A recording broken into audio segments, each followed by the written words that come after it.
there is absolutely nothing Nu e absolut nimic to be ashamed of or embarrassed about.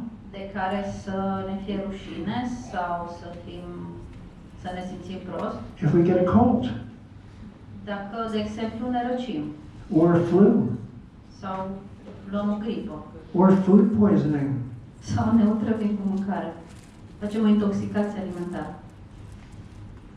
and yet there's still a lot of judgment and shame around certain health issues, isn't there?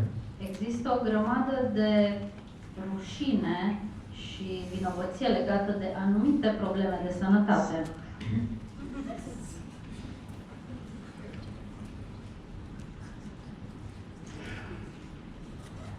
Think about it for a minute.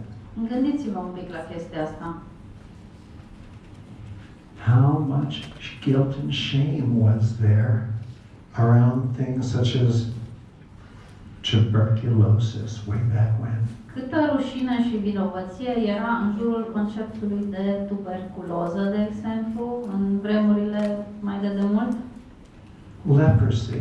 Lepră? Leprosy? Yeah. Venereal diseases. Boli venerice? Mental disorders. Tulburări mentale? How many of our family members might have been embarrassed if someone in their immediate family had a mental disorder? Persoanele din familia noastră, cât de mulți se simțeau jenați dacă era cineva în familie cu tulburări mentale? How about in the 80s with AIDS? Cum era în anii 80 referitor la SIDA? And you know, we fostered that. We supported that. Și noi am susținut chestia asta într-un fel. AIDS wasn't even called AIDS in the beginning. Și SIDA nici nu se numea așa la început. It was, in English, it was called GRID, G-R-I-D. În engleză se numea GRID. GRID stood for Gay-Related Immune Deficiency. Boală imunitară care are legătură cu homosexuali. Of course, today we know that that was not the cause of it at all. Acum știm că nu asta era cauza.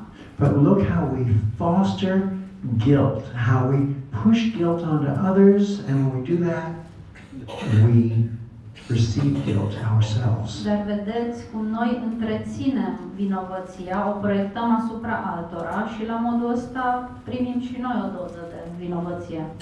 In the 1950s, În anii 50, at least in the United States, you weren't allowed to use the word pregnancy in television. În anii 50, în state cel puțin, nu aveai voie să folosești cuvântul sarcină la televizor. It wasn't used in what was considered polite company. Nu era folosit în ceea ce s-ar numi o companie politicoasă. They had nice little phrases. Aveau niște fraze drăguțe. A woman was expecting. O femeie care aștepta. A woman was with child.